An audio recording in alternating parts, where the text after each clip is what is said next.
বিশ্বনবী সাহাবাদেরকে জান্নাতের পাগল বানিয়েছেন। বদরের ময়দানে এই পাশে কোরাইশ, এই পাশে মুসলমানেরা, বিশ্বনবী জ্বালাময়ী ভাষণ দিলেন, বললেন কুমু ইলা জান্নাতিন আরদুহাস সামাওয়াতি ওয়াল আরদ উইদ্দাত লিল মুত্তাকিন। ও আমার সাহাবারা, ওই জান্নাতের দিকে ছোট, যে জান্নাত আকাশ জমিন বিস্তৃত। তোমরা দেখতে পাচ্ছ এটা বদরের ময়দান না, এটা আল্লাহর জান্নাত। আওয়াজ করে পড়েন আল্লাহু আকবার। বিশ্বনবী বললেন ছোট ওই জান্নাতের দিকে, যে জান্নাতের বিস্তৃতি আকাশ জমিন বিস্তৃত। বিশ্বনবীর এই কথা শোনার পরে এক আনসারী সাহাবী সাইয়েদনা উমাইর ইবনুল হামাম রাদিয়াল্লাহু তাআলা খেজুর খাচ্ছিলেন। তিনি বিশ্বনবীর দিকে তাকিয়ে কথা শুনছেন আর খেজুর খাচ্ছেন।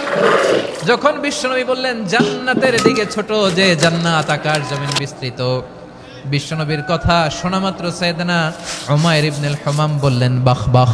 কি বললেন? বাহ বাহ মানে চমৎকার, মাশাআল্লাহ চমৎকার। আমরা ইদানিং কালে চমৎকার কিছু দেখলে ইংরেজিতে বলে ফেলি না ওয়াও ওয়াও, বাহ বাহ, মাশাআল্লাহ। বিশ্বনবী বললেন মা ইয়াহমিলুকা আলা কওলিকা বাহ বাহ ইয়া উমাইর।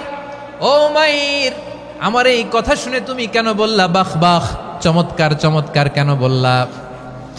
সাইয়েদনা উমাইর ইবনে হামাম রাদিয়াল্লাহু তাআলা আনহু বললেন ইয়া রাসূলুল্লাহ, আপনার এই কথা শুনে আমি বড্ড খুশি হয়েছি, আর আমি প্রত্যাশা করছি আমি যদি ওই জান্নাতের মালিক হতে পারি তাহলে কতই না ভালো হতো। সুবহানাল্লাহ বলেন।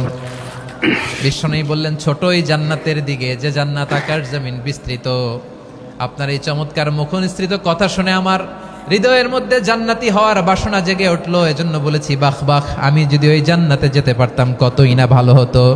উমাইরের কথা শুনে বিশ্বনবী বললেন ঠিক আছে উমাইর, জান্নাতে ঢোকার জন্য, এই জান্নাতের অধিবাসী হওয়ার জন্য যেহেতু তোমার এত আকাঙ্ক্ষা, আমি বলে দিলাম আনতা মিন আহলিহা, তুমি আল্লাহর ওই জান্নাতের অধিবাসী হবা। যাও উমাইর, তুমি ওই জান্নাতের অধিবাসী, ওই জান্নাতে তুমি ঢুকবা, তুমি জান্নাতি। তার মানে সহজ কথায় তুমি জান্নাতি। সুবহানাল্লাহ বলেন। যখনই বিশ্বনবী বললেন জান্নাতি, সাইয়েদনা উমাইর রাদিয়াল্লাহু তাআলা আনহু খেজুর খাচ্ছিলেন আর মনে মনে ভাবে বিশ্বনবী যখন ওয়ারেন্টি দিয়েছে, বিশ্বনবী যখন গ্যারান্টি দিয়েছে আমি জান্নাতে যাব, তাহলে হাতে তো এখনো 3টা খেজুর বাকি। এই 3টা খেজুর যদি খাই তাহলে জান্নাতে ঢুকতে দেরি হয়ে যাবে। সুবহানাল্লাহ পড়েন। হাতে কয়টা খেজুর? 3টা খেজুর। বিশ্বনবী বললেন উমাইর আনতা মিন আহলিহা, তুমি ওই জান্নাতের অধিবাসী, তুমি জান্নাতি। উমাইর চিন্তা করলেন আমি জান্নাতি, নবীর মুখ দিয়ে যখন বেরোইছে ওই জান্নাতে তো আমার ঢুকতেই হবে, কিন্তু হাতে